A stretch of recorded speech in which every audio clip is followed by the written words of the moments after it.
Hello mga sangkay mga kalingap! Welcome back to my YouTube channel.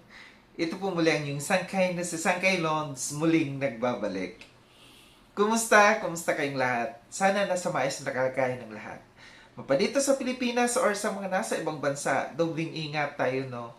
So mega love shoutout sa inyong lahat sa Team Sangkay Original, Team Sangkay Sponsors, Team Kalingap, Kuya Val at Edna Kalingap Rab. Sa lahat ng aking mga followers, supporters, and subscribers, sa mga lolos, lolas, OFWs, and PWDs. Mega love shoutout sa inyong lahat. And of course, I love you all. Ayan. Shoutout sa inyong lahat mga sangkay, mga kalingap.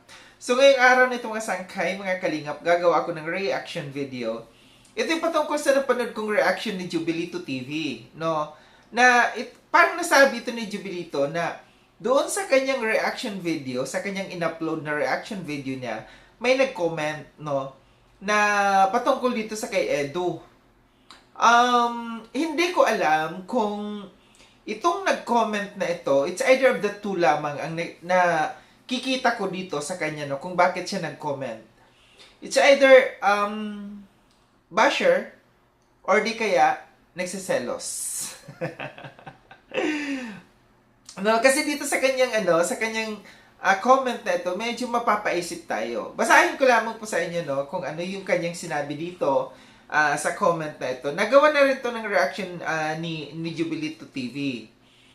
Sabi niya kasi dito, no, iwasan kasi ni Edu na makipagharutan sa mga beneficiary niya. Tulungan niya hanggang doon lang.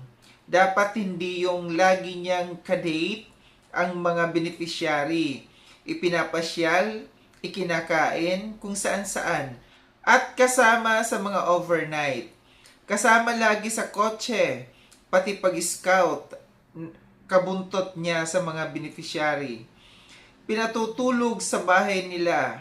Sinabi ni Kalinga Prab, kung may ka-love team ka, iwasan or umiwas sa mga babae na maaaring ikasira ng image niya.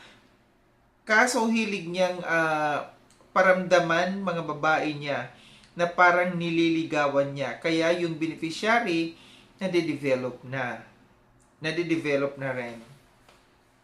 So, ito nga kaya ko nasabi dito na it's either of the two, basher or nagsiselos, no? Dito kasi sa kanyang mga sinasabi dito,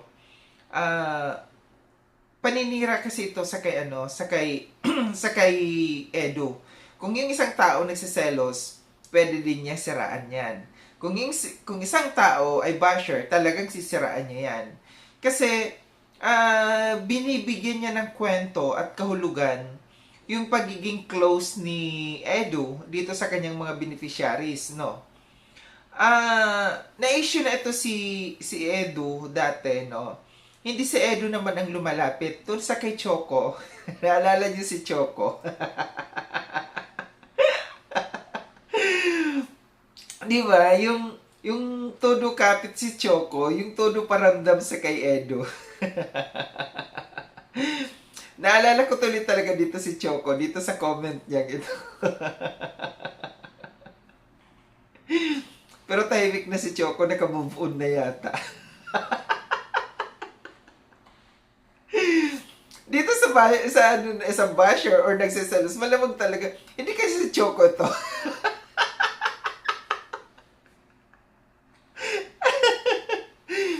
Napaisip ako bigla, di kaya si Choco itong nag-comment na ito. Kasi ganun nga, di ba? Dito kasi sa kanyang mga sinasabi, parang alam na alam niya. Paano niya nalaman na pinapatulog ni Edu doon sa bahay ni Edu yung kanyang mga beneficiaries, yung laging kasama sa kotse. Issue talaga sa kanya yung laging pinapakain, yung laging kasama pag nag-scout, no? So issue talaga sa kanya. Ang tanong dito, masama ba na yung isang tao maging close sa kanyang beneficiary? Hindi pwedeng porkit ikaw ay naka-scout sa kanya, magiging mataas na ang tingin mo sa sarili mo. Oops, umiwas kayo sa akin, mga ganong tipo, umiwas kayo sa akin, hindi kayo pwedeng dumikit sa akin, hindi kayo makilevel sa akin kasi ako ang nagka-scout sa inyo, beneficiary ko lamang kayo. Ganon siguro ang gusto niya, na mayroong barrier, na may harang between doon sa naka-scout at sa scouter at saka doon sa beneficiary. Hindi, alam niyo sa totoo lang, dapat maging ano tayo, kung dapat maging close tayo sa mga taong tinutulungan natin. Bakit si Kalinga Prab? No, si Kalinga Prab nandiyan dyan very close sa mga sa mga Kalingap Angels. Andiyan din na paminsan pinapatulog ni Kalinga Prab sa bahay niya. Andiyan din yung madalas na tinitreat ni Kalinga Prab sa pagkain. Itong mga sinabi niya kasi dito, no, ginagawa din ni Kalinga Prab. So siguro na inspired sa Edo dito sa ginagawa ni Kalinga Prab, no? So, kung anong ginagawa ni Rab, gagawin din ni Edo sa kanyang mga beneficiaries. So, walang masama doon, no? Yung i-treat mo paminsan-minsan, yung iparamdam mo sa mga beneficiaries mo na, ops, wag kang mailag sa akin, wag kang mahiya sa akin. Hindi porket beneficiary kita, may ilag ka na sa akin. Hindi porket beneficiary kita, may wall sa ating dalawa, may harang sa ating dalawa, hanggang doon lamang. Hindi. So, dapat mas maganda yung ganon, kasi mas lalong nagiging totoo yung isang tao, yung beneficiary sa iyo kung maging malapit kayo, no? Yung i-treat sa pagkain, hindi yun issue, no? Siguro itong si nag-comment na ito, madamot to, no? Madamot ito sa lalo na sa kanyang mga sa kanyang mga kaibigan siguro, no? Hindi ito nang lilibre. Kasi issue sa kanyang pagpapakain, no? Ang pangit ng attitude ng ganyan, no? Na talagang pati yung mga ganyang bagay pupunain mo. Maganda yung ipinapakita na ganyan, no, na hindi naman siguro kasi pakikipagharutan na ba yung ganong klase, no? Yung malapit ka sa iyong mga beneficiaries. Siguro si Edo tinitake lang niya as mga kapatid, no, mga kaibigan talaga yung kanyang mga beneficiaries. Kasalanan na yun ng beneficiary, no? Kung sila'y ma-in love sa kay Edo, kung tinitreat sila ng maayos na Edo. Kasalanan na nila yun kung bigyan nila ng kahulugan, di ba? Or baka naman talaga ikaw lang ng kahulugan, nagbibigay ng kahulugan. Napapaisip talaga ako, baka si Choco talaga. Itong nag-comment na ito. Nananahimik na si Choco. Pero kasi, mapapaisip ka talaga, no? Kasi yung pangit kasi ng kanyang ng pagka-comment dito. Yung itrato mo yung mga beneficiaries mo ng hindi maganda, may masasabi yung tao. Itrato mo ng maganda yung beneficiaries mo, may masasabi pa rin yung tao. Saan ba talaga? Saan ba talaga lulugar yung isang tao, di ba? Mas doon na ako sa itinatrato ako ng mabuti kaysa doon sa itinatrato ako ng hindi maganda ng isang scouter, di ba? Kasi ang dating doon pagpapakitang tao lamang. Pero kung nakikita mo na yung isang tao hindi aloof, hindi ilag sa iyo, maganda yon, magandang sinyalis. Ibig sabihin nun, magandang ipinapakita mo sa kanya. Kasi ganun ako eh.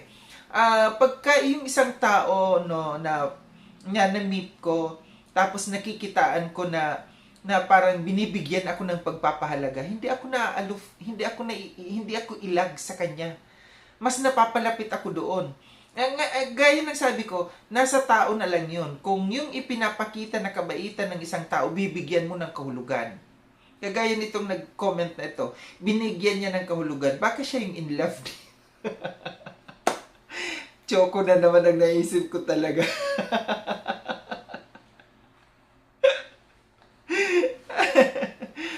So ito lang aking reaction patungkol dito, no, sa nag-comment na ito na it's either of the two. Basher or nagseselos. Nagseselos sa mga beneficiaries ni Edo, no, na binibigyan ng special treatment or maayos na pakikisama ni Edo sa kanyang mga beneficiaries. Pangit kasi, no, pangit yung ganyan na mayroon ka lang nakita, no, na maayos na treatment ng isang tao, bibigyan mo ng kahulugan. So ito lang ang aking reaction patungkol dito, no? Sa mga hindi pa nakapag-subscribe, kaysa kayo subscribe nyo na po ako. Click yung notification bell para updated kayo sa lahat ng mga videos na aking gagawin. Like and share itong video na itong mga sangkay. Kita-kits tayo ulit sa susunod na video na aking gagawin. Ingat kayo. Saan dako ng mundo man ka naroon. Paalam ng mga sakay mga kalinga. Paalam.